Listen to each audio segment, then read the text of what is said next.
I don't buy this soiled note theory. People in different professions, and I tell this especially to the women. One is that you're so competent.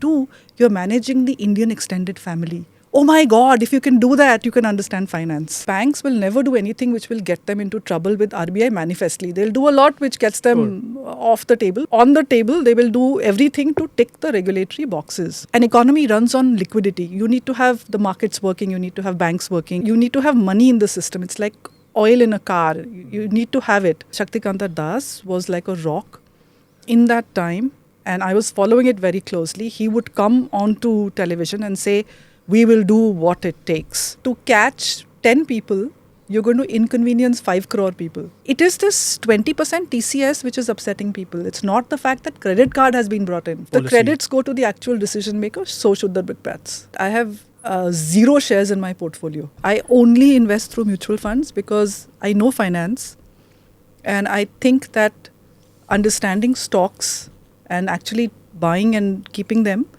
is something that I'm not competent to do. If I die before you, it's a file. It has everything. Assets, ownership, passwords, where is the key of the locker, and I update passwords in that. You know, what is the thing which is most surprising is that we all know when we are born that we will die, but we pretend as if we won't. I'm not telling you to stop enjoying today, but little bit focus can you have? You spend 50% of your take home, 30% is for your EMIs, and 20% you can save. But young people typically are unable to do 20. So look, Smita, I tell them, get into the habit of doing 5%. Namaste, Jai Hind. Welcome to another edition of ANI Podcast with Smita Prakash. The Reserve Bank of India recently withdrew the 2000 rupee notes. You have till September 30th, 2023 to exchange them or deposit them. Now, if you have some cash lying at home, it's not illegal. That is 2000 rupee note cash. It's not illegal. Should you be worried or not? What is the controversy, the social media outrage over the other scheme, which is the TCS and the LRS? Joining me on this podcast is my colleague Ishan. To demystify all this, we have Monika Halan in our studio. Monika Halan is a financial expert and authoritative voice on personal finance in India. Monika is chairperson of SEBI Advisory Committee for Investor Protection and Education Fund. She's also written a very popular book, Let's Talk Money, that demystifies wealth creation. Also catch Monika on various social media platforms. Monika, thank you so much for being part of this show. My colleague Ishan Prakash is also here. We want to demystify everything, and this is something I've always told you, kuch samajh nahi aata to Monika ke paas jao kind of a person. Not just you, lots of other people. Lots of other people, right? So simplify. This is always this thing that, you know, when I talk to economists also, I just feel, mujhe kuch nahi aata. वो जानबूझ के करते हैं. हाँ, they will throw these terms, they will throw jargon at you. You know, if you use jargon, it makes you look very erudite. But if you have to use jargon, then you don't know. Okay. So I'm just saying that there is no need for people to use jargon. It intimidates people. I guess because I've covered, the foreign office beat a little bit. Yeah. वहाँ पे भी ऐसे होता है, you know, you as a journalist, you sit through the press conferences and they will use diplomatic language and out of that 20-minute or 40-minute thing, actually you get 2 lines, which is news. Finance is exactly the same, a little worse. Because they make money. It's scary, it's intimidating. They you deal with numbers and everything. They make money off people not knowing, and they obfuscate deliberately, okay? So the idea is to obfuscate. So they will say things like portfolio and hurdle rate and... कुछ नहीं होता है. I mean, you know, when you start going into it, people in different professions, and I tell this especially to the women. So you'll have women doctors and lawyers, you know, people and scientists. And then I'm telling them, one is that you're so competent. Two, you're managing the Indian extended family. Oh my God, if you can do that, you can understand finance. We're going to go into, you know, this is something that we've been talking for months, Ishan, that I want Monika on the show to explain and to tell women, manage your finances. Yeah. Because the most competent of women don't manage it. They give it to their husbands, they give it to their brothers, they give it to any male member in the family or their fathers and say, aap sambhalo. And it's considered this trust factor that you're giving it to the male member in your family. So I'm going to get to that. Not just women, I think men also, everyone over here needs some sort of, to demystify, simplify the financial aspect of their life, you know. Not everyone, I mean... So Can we're going to figure it get to out, that yeah. now, Yeah, Ishan. yeah, absolutely. But before that, the burning question, which is the 2000 rupee note. Why was this brought in? Do you really buy this soiled note No. thing? You don't. Thank So, you. Yeah, not at all. I'm sorry. Okay, so I'm going to make a little bit of a preamble to Sure. this. One is that, no, I don't buy this soiled note theory. But the person who's being held responsible for this, I have to say, was amazing when it came to managing the COVID crisis. The RBI governor. Yes. So Shaktikanta Das was like a rock in that time. And I was following it very closely. He would come onto television and say, we will do what it takes, which basically means an economy runs on liquidity. You need to have the markets working. You need to have banks working. You need to have you need to have money in the system. It's like oil in a car. You need to have it. So he said, we will do what it takes in terms of a lot of other things in the economy. And his periodic statements were very, very confidence inspiring. And then let's take monetary policy, which is basically interest rate up and down. When inflation is there, you raise interest rates. It's not rocket science.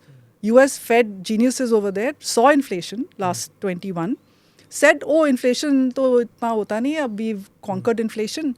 And they kept rates very low. So they went into exponential increase of inflation. We already are used to about between 4 to 6%. And we went up to about 7 and 8. So our monetary policy by governor has been excellently done. He paused even before the US paused. So we are not taking our signals from a country who got it wrong. So it is that man who is so competent. And then I'm seeing this whole soiled note story and I'm saying it doesn't look like the same person. And I'll tell you again why. So there are two things which for me is evidence that this was not thought through.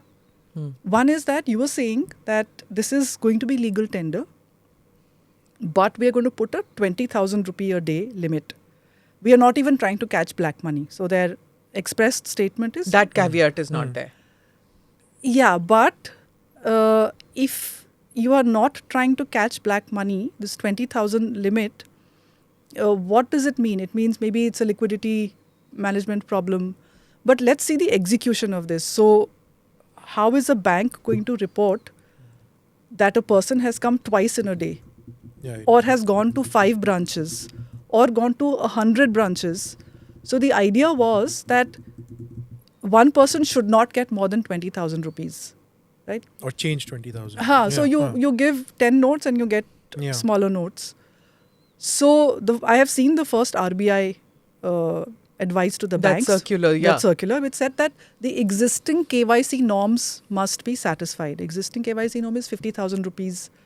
If somebody is depositing, you need to know. There you need your PAN card and but everything. how will you know 50 kara hai? Agar aapne 20, how do you know this guy has come for the third time?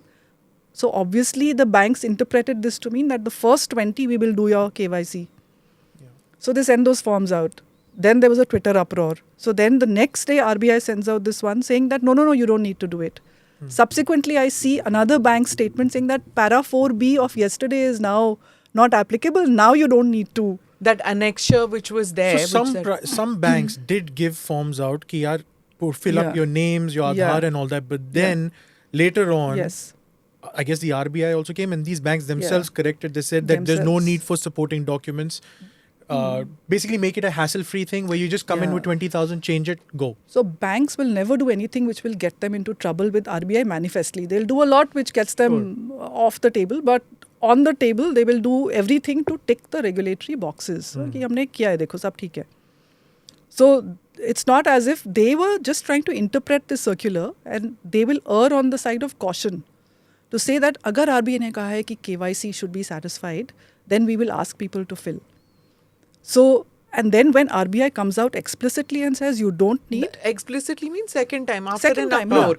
This is what is annoying. The clarifications I'm come telling after you the why announcement. the soiled note theory doesn't hold water. I think they wanted the stashes of cash to come and they wanted to catch the people who were depositing. But let me give you the second reason why I think. So this first was soiled exchanging of that and the KYC. So simply if you are not doing your KYC, then you're back to people using mules. Right. I know these are official forms that the RBI sends to banks. Ki yaar, there's no need for KYC and all. But unofficially, do managers, sort of officers of the RBI talk that, if you do see suspicious transactions, so that's flag the it. second part. Yeah. So I mean, there is if what Smita was saying, that if one person is basically standing in line again and again with 20,000 rupees and 2,000 notes, won't something flag? Yeah. So they are supposed to mark suspicious transactions. They are supposed to do that. But, look at somebody who has, say, 500 crore. Okay, we're going, this is going after the big fish. The three of us have not used a 2,000 rupee note in the last 1.5 years. I'm sure of that because it simply disappeared from ATMs. It's gone out of circulation, hasn't it? Right. I haven't used it. It's very little. So, but see, it's not a question of I, you, or whoever, who's using digital. Yeah. That's not, are they going after big fish? They don't say what the goal is. The goal, they said, is that we told you when we did the first demo that the lifespan of a note is 5 years. So after 5 years, so now, see, it doesn't give you confidence, which means that maybe the 500s after this, maybe the 100s after this, because unka bhi to 5 year ho gaya. Nahin. So that's what I'm saying. I don't buy the soil note because the 2,000 rupee note was hardly used. I have seen the 500 rupee and the 100 rupee notes in far worse condition. Yeah. So I'm like saying, you go to a petrol pump. Yeah, you're not going to 2000s, going around. Most of us are using digital. Yeah, most of us are using And digital. if you're not using digital, like somebody yesterday was arguing that, no, what about the MSMEs? What about agriculture? I said, have you heard of banks? Have you heard of branch banking? Have you heard of checkbooks? Okay, the guys don't have smartphones, but I don't see someone taking a bora of cash and dumping it to buy a car. It doesn't happen like that. You will write a check. And if cash is there, of course, Monika. cash is there. It's not as if it's been taken out completely by the system. It is the whole lot of cash is there. But it's hundreds and 500s which are moving more. Correct. So this soil note theory, and the second thing is that on 30th September there is going to be this death of this note. As such, they are saying it's legal tender. What does that mean? It means, typically what it means is that the banks will stop exchanging. You will have to go to the RBI window. I think every state capital will have one. Okay. So what does legal tender mean? That I can give you and you will give me change back, or I can go to my bank. The minute that function stops, it's no longer legal tender. It's not, because kaun Nagpur, Kanpur se Lucknow so this soil note theory is just... So when you say they have to go to the RBI centers, how does a normal person say, if I have a note after September 30th, I'm not going to go find my local RBI center. You will have to. You'll have to Google. No, but is that when...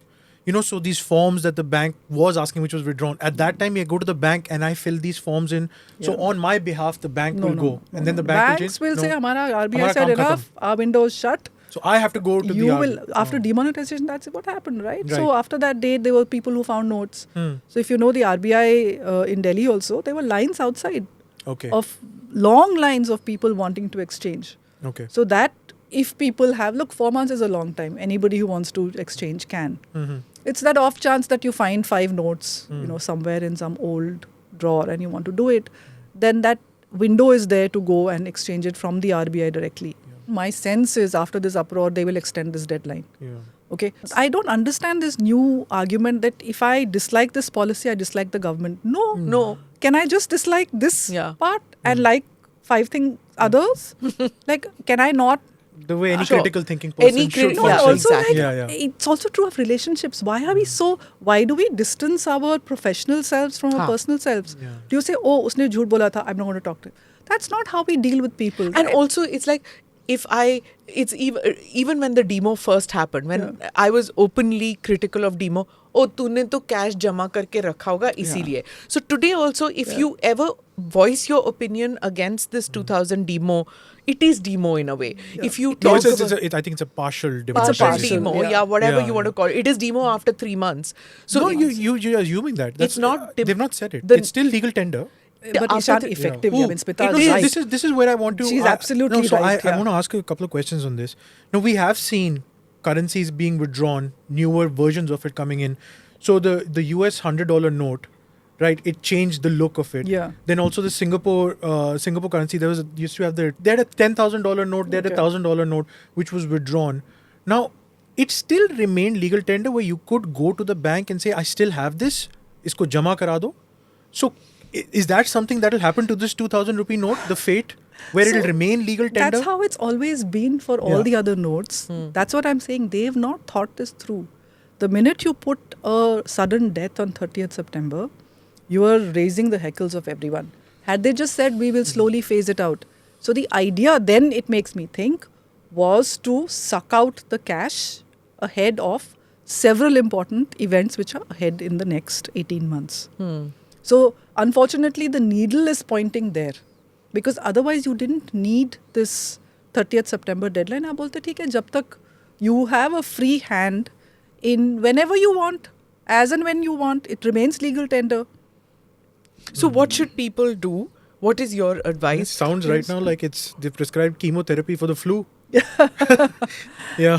So I mean, there is a lot of cash Dire, with in the system. In the system. And there's also been every election there is distribution of cash. EC apologized to you for saying this, but there is distribution of cash in one way or the other. So you find it in the raids. You find all it in the the time. raids. Every raid you see stacks of and it's 2000s as well. You see lots of those. So whatever distribution has happened of that cash, there is a problem. I have to tell you a very bad demo story. Somebody who I don't want to name, they had money coming from the village or whatever. You know what that lady did? She gave her entire staff 3 months' salary in advance of the old notes. I mean, we are supposed to look after them. We are supposed to say, no, let me help you with the new currency notes. So the salary of the next 3 months was distributed in the extinguished notes to say, take it or leave it. Yeah. So I'm saying it is up to us who are in such positions of privilege to say, okay, you don't have the time, I will do this for you. I don't see itna bada. What is the problem? It's a trip to the bank, and don't do it now. Do it after 3 months. You keep the note and give them 500s. Agree what you're saying. Do it after September tak time hai. बहुत time hai. There is a feeding frenzy. And people sort of leave their common sense aside. So when you know that petrol prices are going to rise from tomorrow, you'll go fill your tank. अब कितना दिन चलेगा वो tank? How much money are you going to save? So we don't do the cost benefit, I feel, when we take these money decisions. But then there's a little also bit of this the confidence in our government or in at least in the finance ministry gets shaken with these kind of, because now the question arises that अगर अभी ये 2000 का कर रहे हैं तो हो सकता है in 6 months they do it with the 500s and they might do it with the 100s. That's also that it gets shaken. You can't run a country without currency notes. So this is, and you're being alarmist. We are 100 rupee stretching notes it. also they'll start removing. No. We are stretching it. Now we are stretching it. Okay. So there is, the 2000 rupee note was ideally never meant to be. It was a certain set of circumstances why it was born. It should die. We don't need these large currency notes because we know what happens, who's using it right now. We know who's using it right now. So I don't think we should extend this and alarm people कि 500 का भी हो जाएगा. नहीं होगा. The earlier process of turning currency and new notes, flushing out the old, that has continued forever. That will continue. But we cannot extend it to 500, 100. There is no chance of that happening. I mean, the country cannot function without the notes. Firstly, they should get rid of this soiled note thing. This caveat which is there makes, just now you've started that in UAE, in Sri Lanka, in many countries you can use Indian currency now. But if you cause this kind of disruption, imagine those stores in Dubai which you take out your 500 rupees or 2000 rupees and they are wondering, don't know what your country has done now. So unfortunately, that as well. So the financial reputation of the country, does it take a hit when you have these exercises constantly? Yeah, unfortunately it does. And also we've seen a series of such things happening one after the other. The whole credit card story which played out. In fact, the same day that story was playing out when this 2,000 rupee note story broke.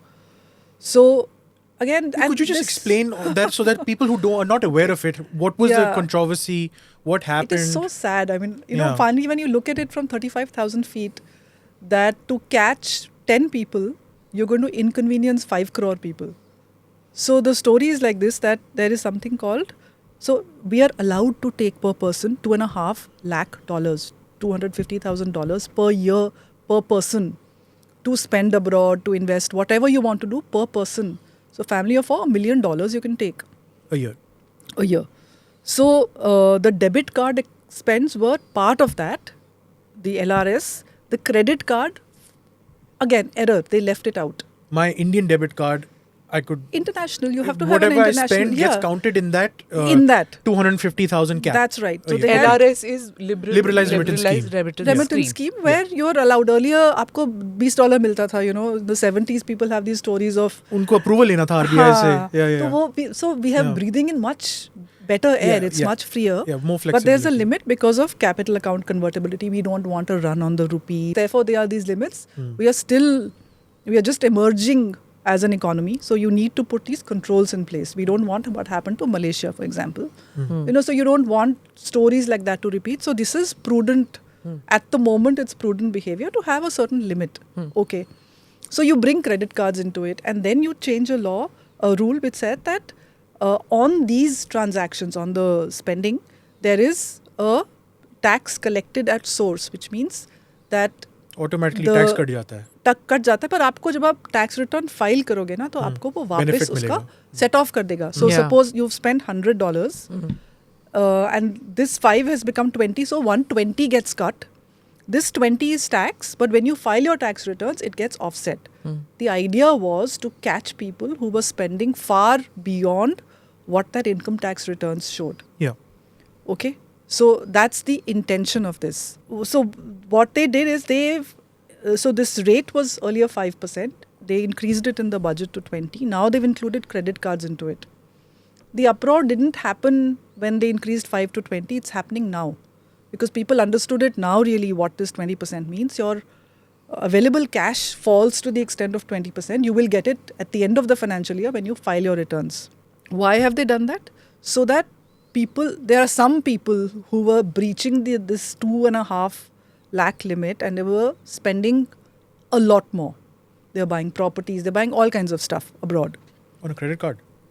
Whatever.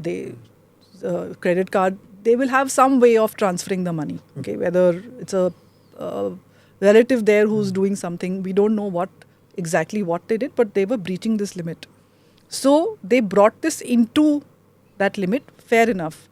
It is this 20% TCS which is upsetting people. It's not the fact that credit card has been brought in. Up kar lo, that's fine. We understand that there is this 2.5 lakh limit. Debit cards are already part of that. But it is this, now it's a 20% tax, which you will get back, but you will get back after a year. So what is it? They want to catch people who have disproportionate spends. You have big data. You have technology. You have banks who give you all the data. You don't want to do the work. You will inconvenience so many people.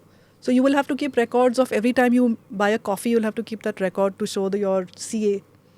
Think of the compliance nightmare ahead on this. On your credit card, you need to keep the stubs now of all your kharcha. No, so but then again, it's an uproar response. So, that's what... They've changed that. To your point, it reduces confidence in policy making. So what is good policy making? You think through, like an event manager thinks through the last mile problems. They are not thinking through these last mile issues to say, on the ground, what happens. What Smita was saying, it's 7 lakhs though, right? Now the limit is 7 lakhs. Yeah. So they have changed that. No, so uproar happened. And this 7 lakh again is arbitrary. Like where did that number come from? So you are getting a reputation of rushing through policy proposals without due cost-benefit analysis. And embarrassingly roll it back. And then as like farmers blocked roads, we blocked Twitter. So फिर वापस ले लिया.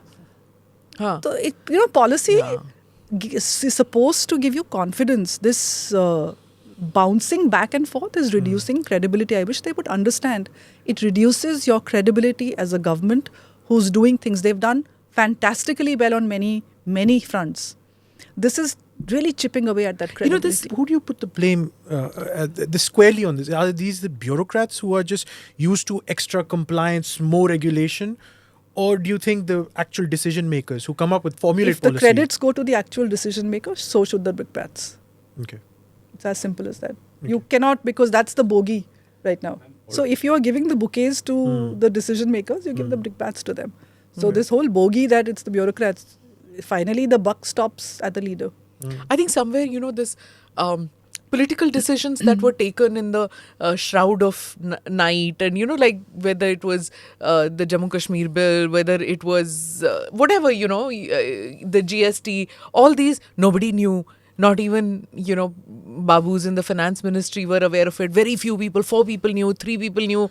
In GST Home Ministry was a consultative process. I think people didn't knew know that the it's nuances of it. coming. Demonetization, no one knew. Demonetization, nobody knew. Article 370 didn't know. Well, it just came suddenly. The speculation was triple there, talaq came absolutely. suddenly. So these were all sudden decisions, and the reason success was attributed to it was that no time was given to people for reversing these decisions. And that's why probably, but I think GST, they should have learned from that, because GST had to be corrected so many times over. No, and look, there are decisions you take which need secrecy. You can't tell that we're going to bomb terrorist hideout. You cannot. That cannot be a consultative process. Yeah. So there are things which you do not consult on at all, and I think everybody understands that.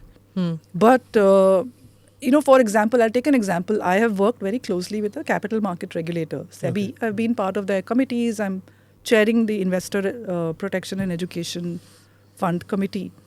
And SEBI for a long time has had this process of a very consultative, deep thinking kind of policy, which is that they will flag something will sort of bubble up.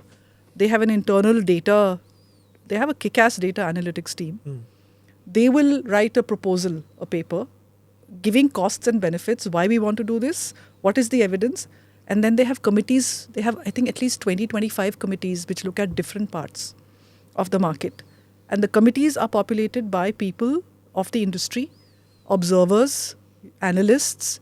So it's a multi-faceted committee. And I've been part of a lot of these committees, and the discussions are animated. There are arguments. It isn't that SEBI bolega haan karna hai. People get red in the face arguing about what has to be done and not done. Rightfully so. I think in a democracy, that's how it should be. Takes months. Subcommittees are formed. This process will take months and months and months. And I have the amount that I have done pro bono work on these subcommittees and committees is not funny. Simply because the larger market will benefit. And then it goes to the board. Then it is open to the public for consultations. Right now, I think 7 SEBI papers open for public consultation. So whoever has a view can go and give their comments. Then it goes to then they rework it. Then it goes to the board. Then the board, which is populated by non-SEBI people also, takes a view, and then it becomes regulation. So it's a policy roadmap which is in process. You just don't wake up one day and say, isko off with its head. Monika, I want to go back to what you're talking about, SEBI. Yeah. And I want to bring in the Adani case as well. Okay. I saw your tweet today about so the expert panel committee that was appointed by the Supreme Court. Yes. And the Supreme Court essentially said that there was no fault of SEBI in the committee. But they also in the same breath said that SEBI is overloaded with the amount of data or compliances and stuff that these companies give over here, and investors have a difficult time to figure out whether this company is actually a company they should invest in or not in. This was like an added thing that I saw. I hope I got your tweet right. No, that is so. Let me just what I understood from that the newspaper report. Is that the committee took a slightly tangential approach. So there is this whole Adani and the Hindenburg and the Supreme Court, with all due respect, putting its head into a place where I think there was no need absolutely. There's a very competent market regulator, and the committee finally has agreed that SEBI was doing its job. And I did write a fairly nasty piece on this, saying that why are you getting into areas which you probably don't understand. They don't even understand how markets work. So, it's great that the committee has found that SEBI was doing its job. But the committee then goes a little further and says, look, the kind of disclosures that financial firms make there is so much of data and it is so obfuscating that retail investors don't know. And it is not just the stock market like direct stocks, but different pieces of the market. So it is also true of insurance. It is also when if you ever bought a home and took a loan for it, you sign this thick a document, you will sign away your entire life. Yeah. But so those contracts are extremely one-sided. And before this electronic, you had to write post-dated checks. I have personally signed blank checks to give to my bank. True. God. Yeah. How do you do that, right? So the committee is basically saying that, look, you need to make disclosures meaningful. What is a meaningful disclosure? Something that you and I can understand. Okay. Okay, so it is saying that disclosures, and this is a very old, rich debate, saying that it should fit onto one page. Yeah. And people, average people who don't have degrees in finance, futurology, law, How will they figure out should what's be going on? able to understand it. This is not rocket science. It can be done. Other countries have done it. We need to get the regulators to put out such data, such disclosures. So if you see disclosures, again, I compare always between life insurance and mutual funds. Mutual fund disclosures are much easier to understand than a life insurance disclosure, simply because there is so much obfuscation there. You don't know really what you're buying. Here, you will have to spend a little bit of time understanding things like benchmarks.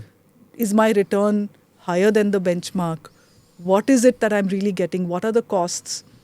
So I think the committee is making a broader point that SEBI is having a hard time separating the wheat from the chaff. I don't think they said that. That was not my... Because the amount of the disclosures, just the amount of data they're dumping, that they're putting so much data that it's very difficult to find out if there's actually been any wrongdoing.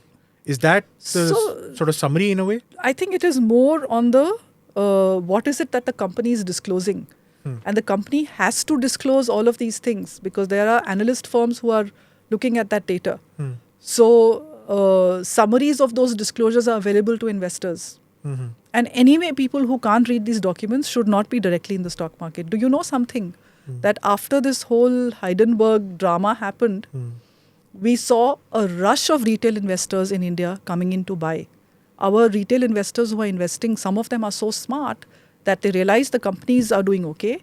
This is drama.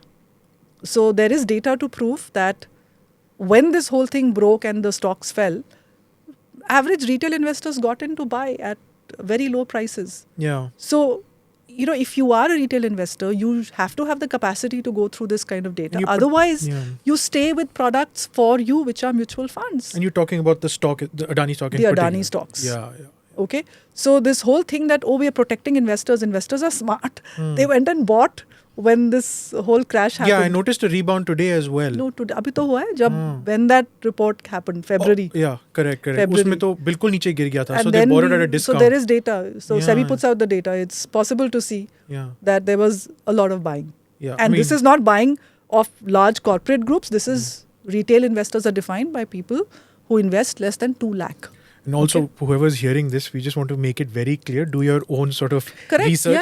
Don't go by us. We're just going by what's out in the public domain. Purchase stock on your own. No, and I'm saying if you don't understand don't do it. PE ratios, you don't know how to read balance sheets, do not invest directly in stocks, do not do options and trading. 90% of the people lose money on trading.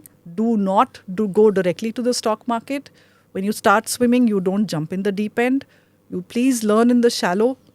And then should you want to swim, and stock buying is, swimming in the ocean. Yeah. So even in mutual funds, I'm saying, first you learn with simple products like an index fund before you go into things which are more difficult. Yeah, your column always advises that. I'm saying your entry-level product is buying the Sensex or Nifty 50. There is no rocket science. Warren Buffett says buy the broad market index. You're just buying a basket of good companies. Yeah, which are part of the bellwether index. 30 stocks in the Sensex, 50 in the Nifty 50. But आप एक चीज बताओ, if I'm a lazy investor, मेरे पास पैसा है, ठीक है, I don't want to do the research. But if I see like a major sort of portfolio like an LIC or someone investing in a company, usually can I just sort of go along with them? People used to do Harshad Mehta, right? ये लोग कितना जहाँ वो invest कर रहा करता है पैसा डालेगा वो मिलेगा profit. Should वैसा thinking होना चाहिए? If a big guy Not comes. at all. Not at all. Okay. You will never make money. Investing has to hum in the background. By the way, LIC did buy the dip on Adani. It's okay. Then you buy the mutual fund because they are the people. We all have day jobs. We all do different things. So either you are a person who's sitting with the data day in, day out. You're a doctor, you're a lawyer, you're a professional, you're a scientist. You will get busy with your profession. You will not have time to react to these market calls. So there are professional managers whose job it is to track who's buying, who's selling. So I'm constantly telling investors that this is, you're gambling with your money when you're trying to time markets. You are gambling. You don't do that. Let it work in the background, quietly, silently, while you do things you enjoy. You will never get the highest return, but there is a strategy so that you do fairly well. Okay. And if I'm a conservative sort of investor, like you said, I have a day job. I don't have time to go through these reports. I want to honestly protect my principal. If I get a profit, if I get growth, excellent. But I don't want to just put it in a fixed deposit sort of thing. How do I begin? Your beginning point is to have your safe part of your money. And I call this my emergency money. Just that 6 months at least of khana pina, rent, EMI. If you have that 6 months, and especially important for women, because women a lot of times stay in toxic places, relationships, homes, where they don't have this money to get out of this place. So if you have 6 months to 1 year, and do you ever think why Indian women have this fixation for gold? We are so smart. Stree dhan. Yeah, but why? Think about it.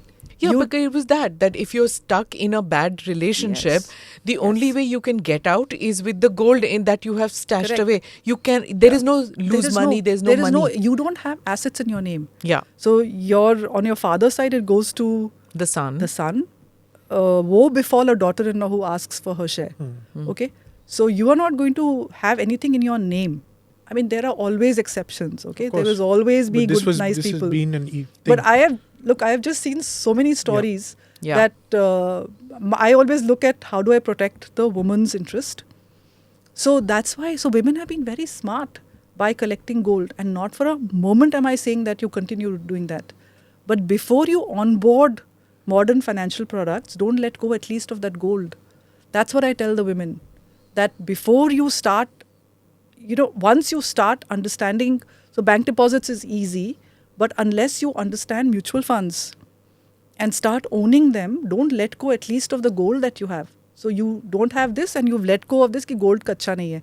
So jewelry is not really investment, but at least there is something. And gold will always appreciate. I mean, it has, gold has cycles. Gold has cycles. So it has up and down cycles.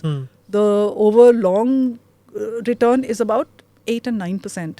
So over 30 years. Okay. So when you do 30-year returns, you see that. So this is an example I love to give. So when I give these talks, I assume that there's a person who 40 years ago had 4 lakh of rupees, mind experiment, put it into a fixed deposit, a public provident fund, bought gold and bought the Sensex. Okay, 30 stocks. There wasn't very an secure index. Investments. So Sensex is your risk part. Yeah. 40 years, 1 lakh each. 40 years later, what has happened? I think the FD is 34 lakh. The gold is 38 or 42 lakh. The PPF is 47 simply because of the compounding. The Sensex is 3.3 crore. Okay. Oh. Yeah, of course. So when you tell me... What was the stock market then? What's the stock market now? Yeah, but then at that time, did people know that? No. That's Smita. The point is that the stock market is reflective of the businesses and the growth of an economy. Yeah. So when I entered the job market, at 91, you know what the Sensex was? This is that Harshad Mehta time. It was 2000. Wow. Okay. And because I have spent my entire career in financial journalism, I have seen the Sensex. Mr. Sensex I have met at 5,000, 10,000, 12,000, 15, 20, 40, 50, 60 now. At every milestone, I was told it's too high. And I would say, as compared to, like, what do you mean it's too high? What is the underlying? The underlying is companies that make profits and there is growth. So as long as we are growing in the country, as long as India grows, the market's long term, you know what the long term return is? Average annual return on the Sensex. 40 years is about 14.5%. Going forward, we're expecting 12 to 13%. Okay. But the other thing was that regardless of whether the economy does well or not, your FDs are not going to go crashing down and your gold is not going to go crashing So down. therefore, I always recommend that you have like an Indian thali meal. You have a little bit of this and a little bit of that. You don't only eat roti or rice. You eat little bits of everything. So the most basic allocation is between debt and equity. Debt is your fixed deposit, your public provident fund, your bond. We don't buy bonds. No, we do FD, we do PPF. People have provident fund. So that's the safer part of your investment. And then you do the equity part. And in equity, entry-level investors do not think beyond a basic index fund. Like a Nifty 50. A Nifty 50 or a Sensex. Sensex, Okay, there are about 20 mutual funds Yeah. on that. Don't buy an ETF. So Google some of these things. So I'm saying it with, ETFs have liquidity issues. मतलब उसमें जब बेचने जाते हो तो you might not have a counterparty. ETF होता है क्या है? Can you just It's a mutual fund. It was meant. So what is an index fund? ETF is what? Equity Exchange traded fund. Okay. Yeah. So what is an index fund? So you have an index, 30 stocks, 50 stocks. You can make an index on anything. I can have an index on banking stocks, on infrastructure. I can make an index on any basket of securities. So let's take the simplest on the Sensex or Nifty 50, right? So you have a mutual funds which buys in exactly the same proportion. So index there's a formula based thing that the stock has to jump through these hoops and then it's included in an index. So there's no one person sitting and saying ki off with this stock. There is a formula. So there's nobody using that judgment for this. So the fund manager is simply mimicking that. So whatever the Sensex or Nifty 50 return is, your index fund is supposed to do that. So they go simultaneoly. They Upar, go niche. exactly. Your index fund should be exactly very, very, very close to the index. But in a mutual fund, you can buy, like, you will get one price at the end of the day. Right. Okay, your money. जिसको NAV कहते हैं. NAV कहते हैं, net asset value कहते हैं. It is declared at the end of the day. आज क्या plus minus हुआ, आज का आपका value ये है, एक unit का. Exchange traded funds were a version of index funds intended for traders. So I can buy in the middle of the day also. Trade up and down. So again, I tell investors, are you a trader or are you an investor? Yeah, somebody with a regular job, who has the time to do this? Correct. Right? That's where the exchange fund comes in. broker है कि party हो आप? क्या हो आप? तो अगर आप party हो तो investor हो. Please understand. So I want to take the plunge into, I've figured out the safe stuff and now I want to actually invest in a company. Yeah. I like a company. I like its media outreach. I see its profile. People are investing in it. It's doing very well. So what are some of the sort of the details of this company that I should pay special attention to before I actually make a decision of buying shares in that company? So I have to tell you that I have 0 shares in my portfolio. Wow. Okay. I only invest through mutual funds because I know finance. And I think that understanding stocks and actually buying and keeping them is something that I'm not competent to do. You are going to say that. I know. No. I mean, honestly, it's not something that I want to spend my time on right now. I could possibly, when I have the time, I might want to do it. But it requires a level of tracking of the company that I don't want to do at the moment. So you will have to, in India, you'll have to look at the management. So we have what is called a very large management risk in the country, which is that the management can be family driven, etc., etc. Some family driven companies have done very well. So I don't like to say that. It could just fudge records like we saw in the Satyam case, for example. Sure. Then you look at, what is the product? What is it that they make? What is the moat around the product and services that prevents other people from muscling in? Because wherever there are profits, there'll be competition. What is their, then you start looking at their things like margins, how much profit do they make, where is the profit coming from? Then you start looking at things like how concentrated is their business. So you could have a motor parts business, which only supplies to one car. Now that's a very concentrated business. If that car company goes out of business, my investee company goes out of business. Yeah. So then you have to think of things like global events, Right? Who would have foreseen COVID? Who would have foreseen the supply Russia-Ukraine chain? war, all those So things. I'm saying, do I have the competence to do that? And I'm saying, no, I don't. So all I'm saying is that be very careful if you want to go directly into stock picking, because you will need to know a lot. And people say, oh, I bought a blue chip. Now, when the blue chip becomes pink chip, will you know that? Will you know that things have changed? Are you tracking it? And people fall in love with their stocks. My problem is, don't be emotional about it. Yeah, money is, you have to use it. Why are you getting emotional about your investments? If I'm picking a stock in like the Nifty 50, the big baskets, generally is it more secure, safer? No, I cannot make that statement. Okay. I cannot make that statement that it is more secure. All I'm saying is that today this company looks good. It's doing extremely well. We don't know what the business environment will be 5 years later. So again, I'm saying that if you can track it regularly and you understand finances and the global events and all that, you can do it. And there's also, like, when we were talking about family-run companies and stuff like that, people who invest in it, there's the political aspect. 2 is the patriarch of the family passes away. There is less confidence in generation 2 or generation 3 of the company.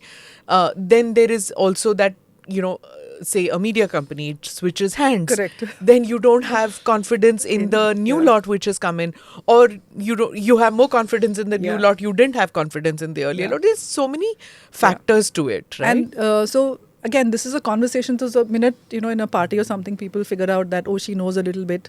Oh, what is the mutual fund give? My stock gave that much. So my question very politly, I say, so what is your portfolio return?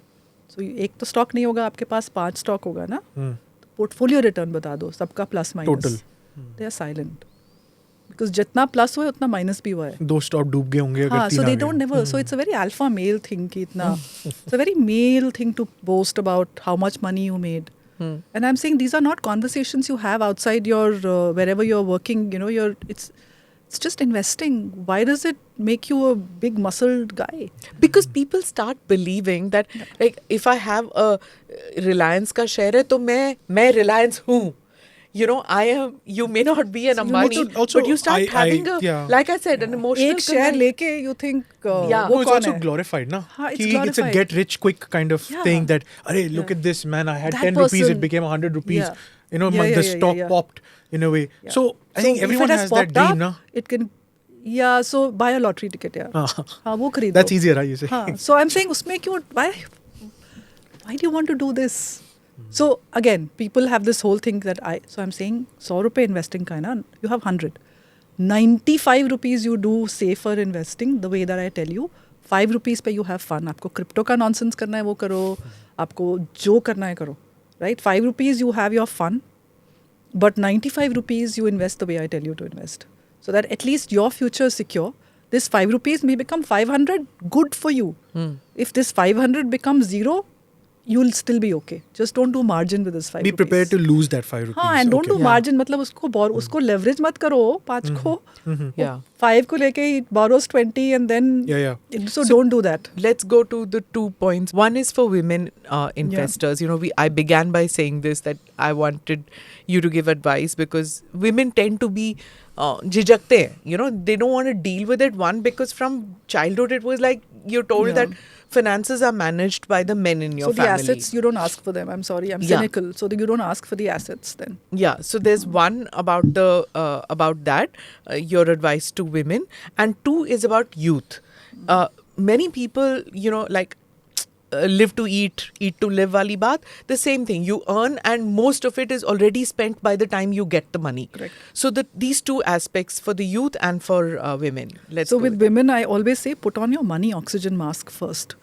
And this is true of women across the world. You really, it's a gender thing that you do for others. And I'm not saying you stop. Okay, because that's how we are programmed. Or this is our genetics is like that we do for others.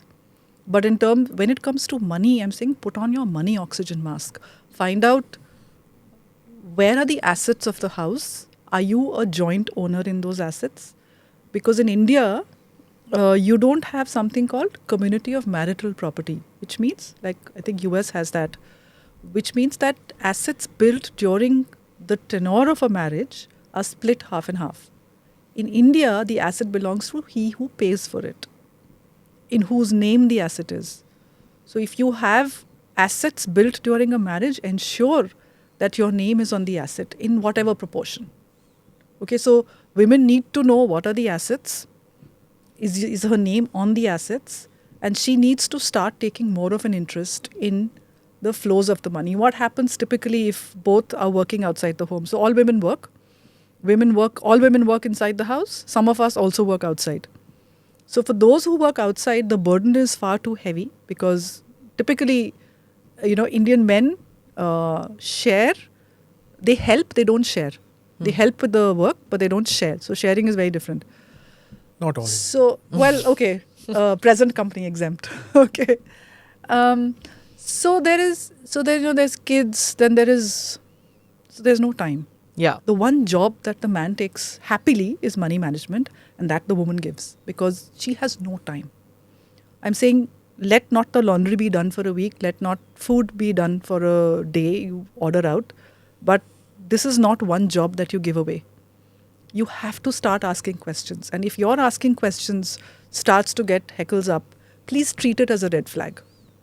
Okay, if you're asking of questions on the dinner table, on anything to do with assets, is causing people to frown at you or there is an uncomfortable silence, I would take it as a red flag.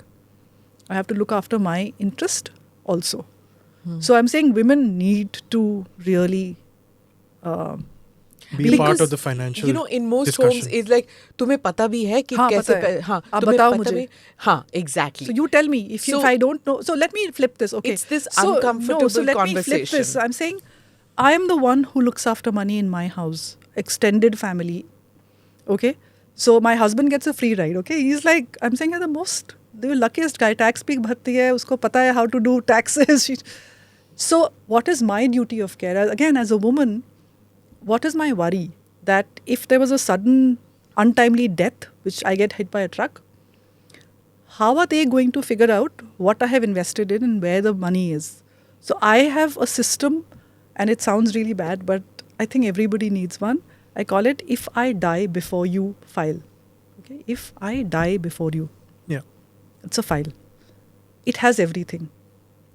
Assets, ownership, passwords, where is the key of the locker, what is the... everything. And I update passwords in that. So that, we don't know, literally, we don't know. Our wills are done. So as a woman who looks after, my duty, my fiduciary is to my family because I love them. So even if after I have gone, I want to look after them, right? Yeah. So the same thing a man can do, no? So that's what I ask the men. When I do these sessions, I'm saying, and I have to tell you, the response is very positive from most men. They want to, the women just feel afraid. Yeah. So you're talking about death and everything, right? So it's taboo usually, so that's why. Yeah. There are many people who think that agar will banayenge to mar jayenge. What can I say? If you think that this is not among educated people, no, I'm saying what is this problem with death? Yeah. That Mahabharat famous story, Yaksha asks, all the 4 brothers have died because they couldn't answer Yaksh's questions. Yeah. And then, so Yudhishthir then comes and he says, what is that one thing that, what is the best kept secret? What is the thing which is most surprising? Is that we all know when we are born that we will die, but we pretend as if we won't.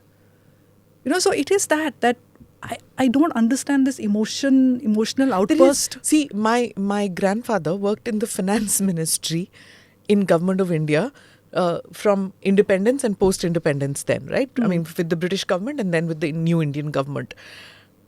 25 years after he died, or 30 years or whatever, he invested 25 rupees in my aunt's name in 1963. He passed away. Nobody knew about it. The government traced her in the 2000s. God. And said that, listen, we've been trying to find you. There was no address. Your father didn't come back to us. He passed away. There is no death certificate. But that money, can you imagine? This is a government. Yeah. They don't shut it, but they traced her. So unclaimed deposits are worth thousands of crores. So people buy these things. They don't put a nomination. So I'm just saying that we have to remove taboo about both money and death. Yeah. I don't understand this problem of discussing death. I think it's a very healthy thing to do. Because it's also this nervousness people have that if they put it all down in paper, they won't be able to change it. And there are many people who say, "Baad mein, abhi kya jaldi hai?" But I don't know. But- Will you see tomorrow morning? I don't. Especially Can I say after with- COVID. Absolutely. COVID or no COVID? No, after COVID, I think people realized Yeah. that you can die when you're in your 30s. You can die whenever, Yeah. even before COVID. Even It's a before- peanut gone down the wrong way. I mean, why? Look, life is fragile and it's very strong. So it's literally, I mean, then you get into the whole spiritual conversation, which So make a file. You live every day as if it's your last. So you make a file. Yeah. You put down You put down everything your, out there, your assets. A very your good way to do this is to make a will. Because when you make a will, the annexures will have your assets. Okay. At least for yourself, you should have it. People have money lying in 10 different banks. Yeah. And they're saying paise nahi hai. So this is an exercise I get them to do. And they Please don't consolidate. don't believe weird WhatsApps which tell you that invest in 10 banks. I know it sounds bizarre me asking you, but that WhatsApp has gone viral. Which that, really send it to me. Yes. I'll rebut which it. I'll said- make a column out of that. Yeah, which said that, I mean, people laughed at it. Those who know finances laughed and said, what nonsense is this? But there are various advices now like Yeah. this which go on. People become experts on Instagram, on Facebook and everything that invest in 10 different banks, you'll get a lot of money. Instead of putting that one corpus into one bank, put it in 10 different banks. Now, you can go about telling your elders that nahi, but कोई भी ज्ञानी है वहाँ बैठ के social media पे and वो WhatsApp viral, people start believing in these things then. Yeah. And women especially who have squirreled away a little bit of money and don't want to tell their sons and daughters if their husband has passed away, then start believing in this, that let me put it in different banks so that if my son or daughter-in-law or daughter or son-in-law get to know about this one thing, I still have the safety of the others. So look, different people will do different things in terms of getting themselves secure. And that's really up to them. So Okay. it's really, money has its roots in both fear and greed. Interesting. And then you have to, very quickly for me, money stops being money. It becomes a psychological family issue.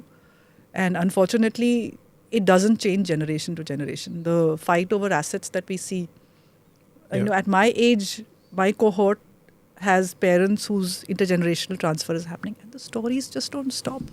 Yeah. So very quickly, and the issues are not money. It is that child was favored, or, it's really the emotions behind which surface and they manifest in money. Yeah. And so then you have to deal with it. Women have to know that. Yes, absolutely. And so the other question was, what about the young people? Yeah. That they when are you living start for today. managing. So I tell them when I go to schools and colleges that do you have grandparents alive? Most of them do. Now they have great grandparents because people are living longer and longer, right? So I said, so one thing I tell them is that your cohort will live till 100, okay, because of blessings and medical science, okay, both. Download an aging app. Look at your face. Age 30, 40, 50, 60, 70, 80, 90. Look at yourself. Look at your faces of your grandparents. You are not the first generation who's in your 20s. Look, every generation in their 20s think that they've come here the first. There has never been anyone before. And they will remain in this decade of the 20s. I'm sure we went through that time. Yeah. You know that we will never age. Yeah. I'm saying there have been millions of generations. It's been done. पूरी कहानी हो चुकी है. हजारों बार हो चुकी है. आपके बाद भी होगी.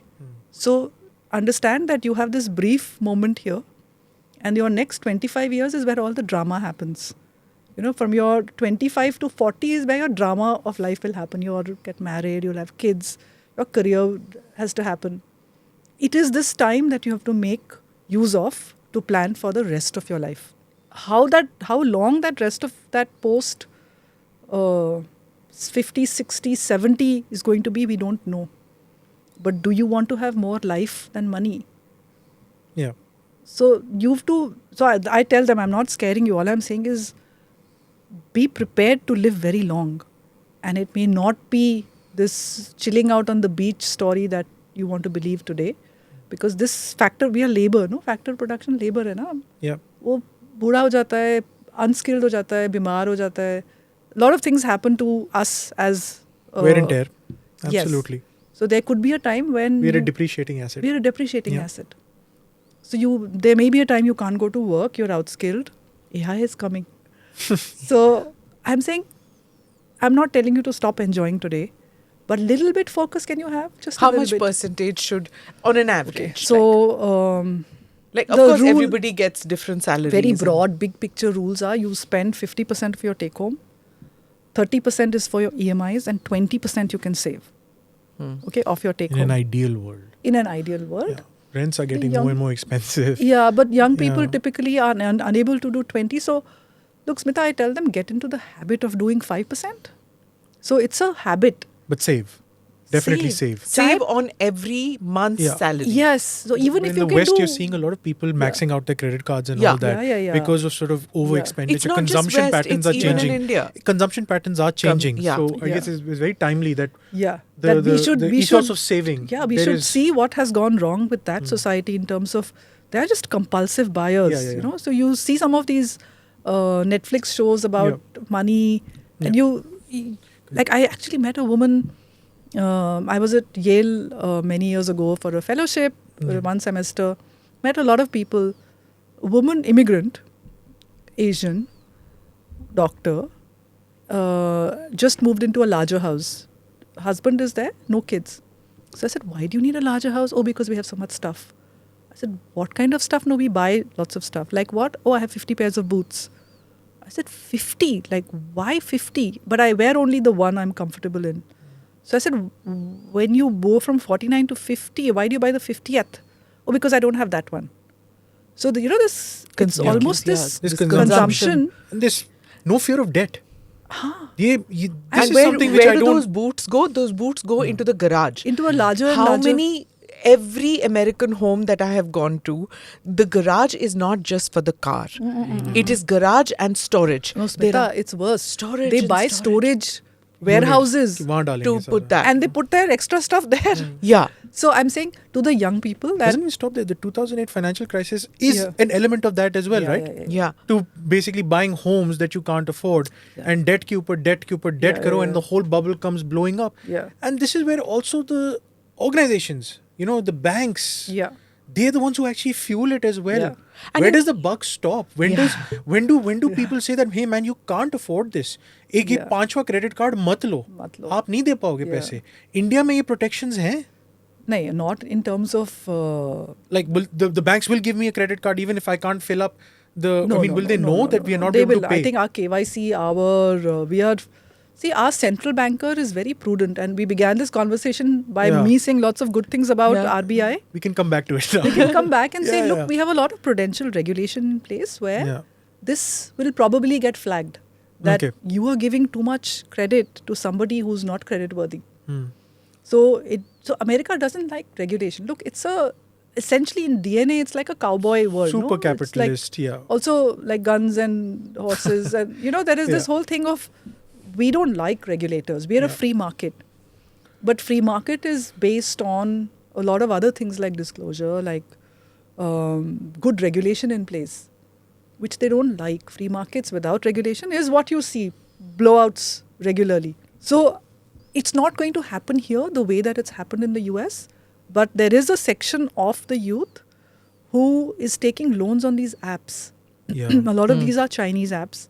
There have been very bad cases of suicide where because their phone book contacts everyone, so they come and harass the family. The collectors come, go for it, yeah. So And the good- interest on these is usually also huge, ridiculous, 36 to 46. right? It's plus madness. 48. Yeah. So yeah. to Where? pay that, you have to get another loan. Yeah. Yeah. So it's this evil cycle that So keeps I repeating. tell the children here that, look, we are not America. We have very strong community and family bonds.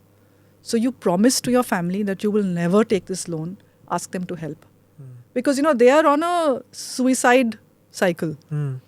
How do you get out of that? If you be prudent yourself, but there are some holes which are too large to fill with their savings. So I'm saying take a one-time helping hand.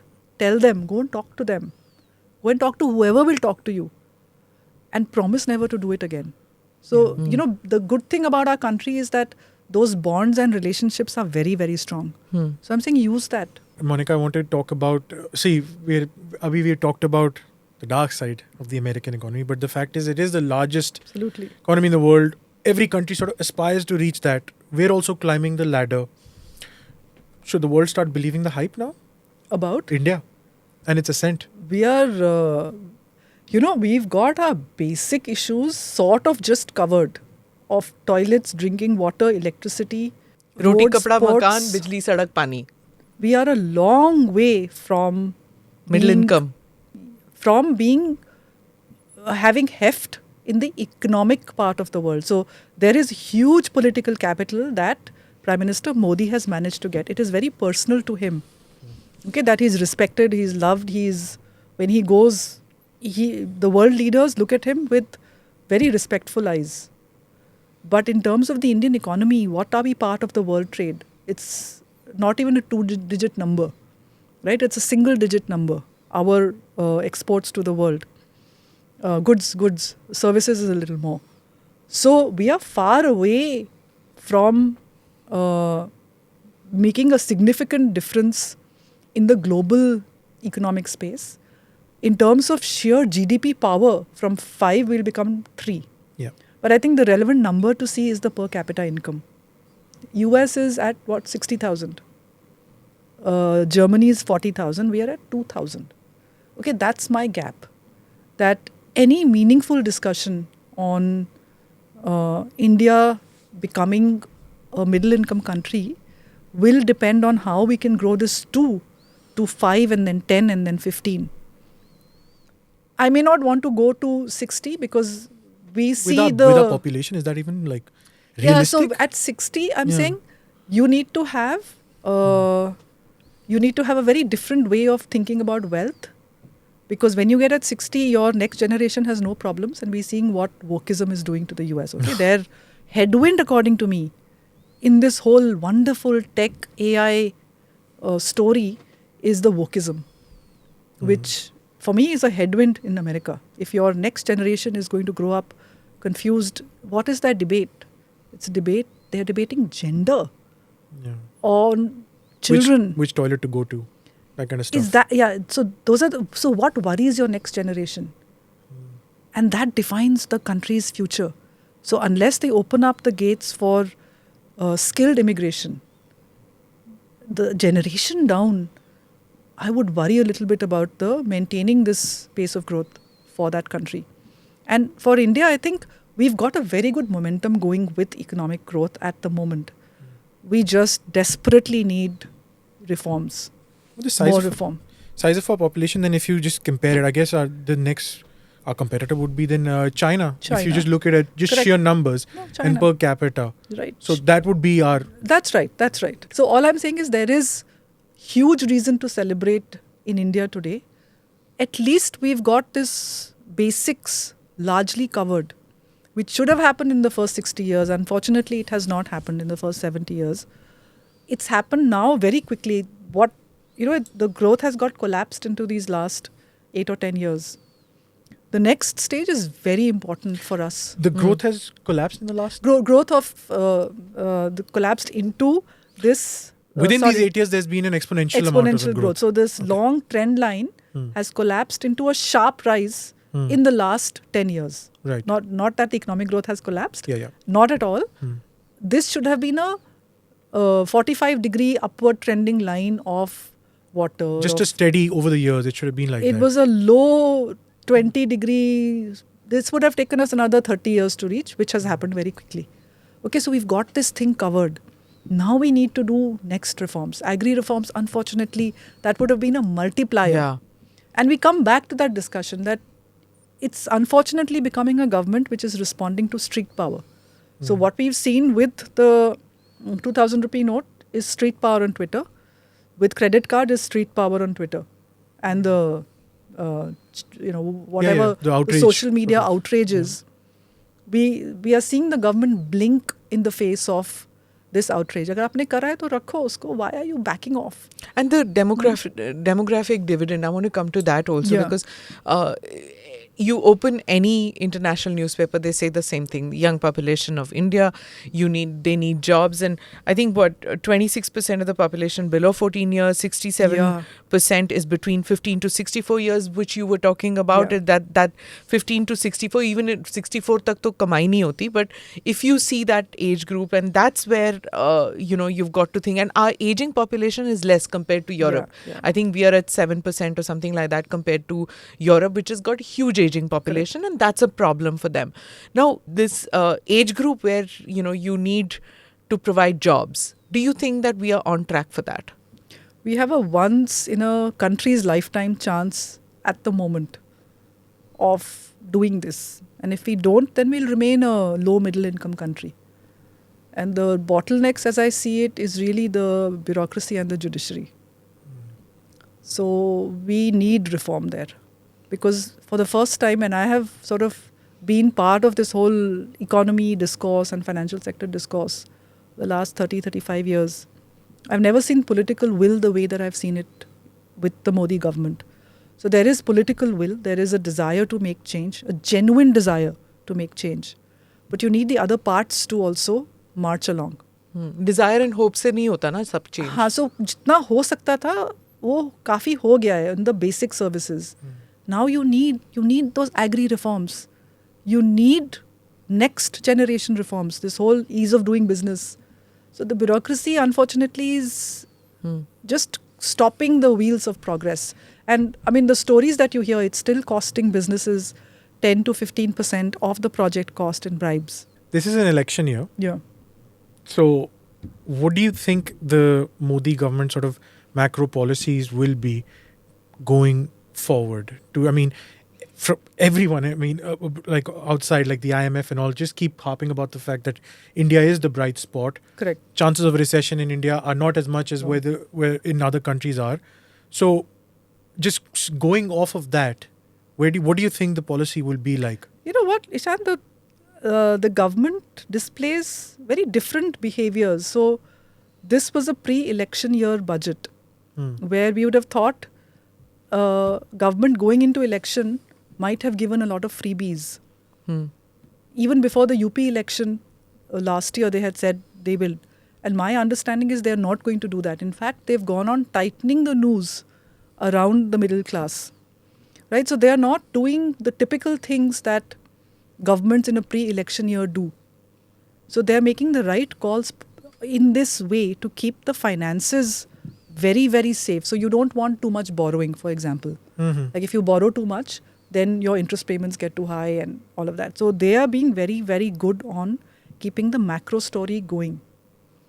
So I don't foresee freebies. So I'll tell you what happened in 2008. He's against that whole Revdi culture as well. Yeah, so 2008 mein kya hua tha? You're talking about Prime Minister Modi. Yes. So just for our overseas viewers and listeners, if you can just explain quickly the Revdi Well, the Revdi culture, essentially, I think the BJP is also, everyone indulges in it. In the election year, sops. Or it's essentially election sops that I will give X number of rupees for you for this. Free electricity. That's the biggest sop right now. I'll sort of waive loans. I'd be very surprised if they do it. Yeah. They are going to go on the plank of see what we've achieved. Yeah. And there has been a lot of achievement in this basics. And then it's going to be a growth story. The growth lifts all boats. And that is true. So if they can communicate that here is a real chance, a once in a lifetime chance for a country to become a middle income country from being desperately poor. Yeah. Do we not want to carry that? Monika, so you kept talking about social media and the effect of social media. After the Karnataka elections, a lot of discourse on social media was that economy, development, better roads, infra is not going to get the votes. Ultimately, when it comes to election, it's the dole get. Ghar bana diya under Awas Yojana, Pradhan Mantri Awas Yojana, but the free electricity SOP will get the vote. Election, yeah. So that 300 rupees ka free electricity will be better than building a 2 lakh ka house. I'm talking about the housing for the poor. Right. I think the Indian voter is a very smart voter. They vote very differently when it comes to the state and the center.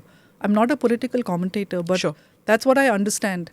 That in the same state, if there is a state election and a center election, you might see very different results. So somewhere we get the big picture of the country. Somewhere I think this whole thing of a global, the head held high in the world is a new feeling to us in India. It's never been there. So a lot of that translates into the voting.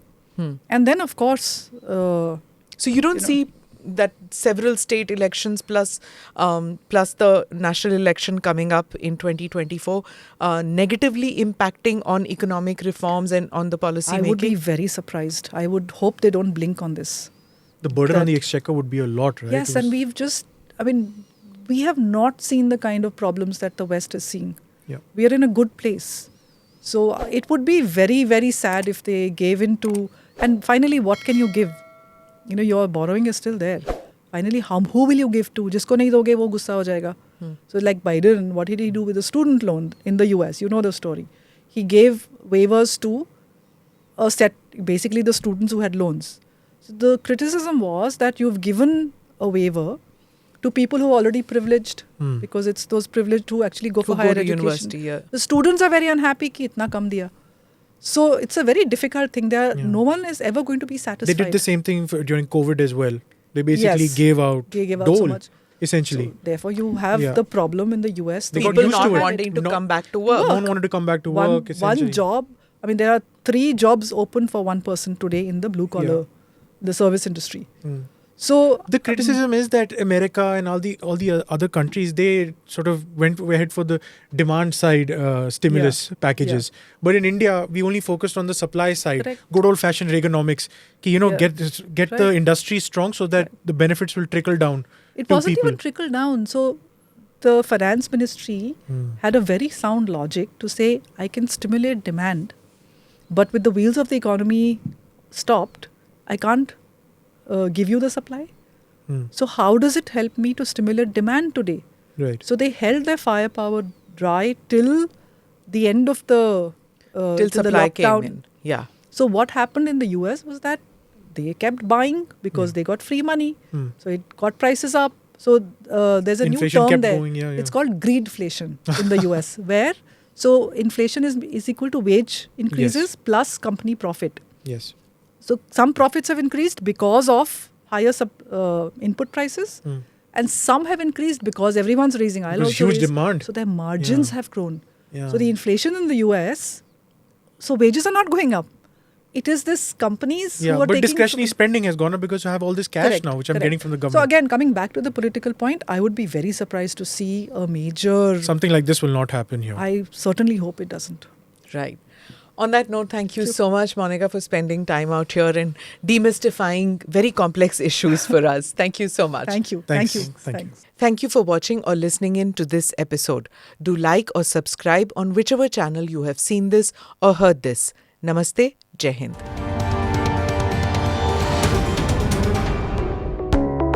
Click here to watch the previous episodes.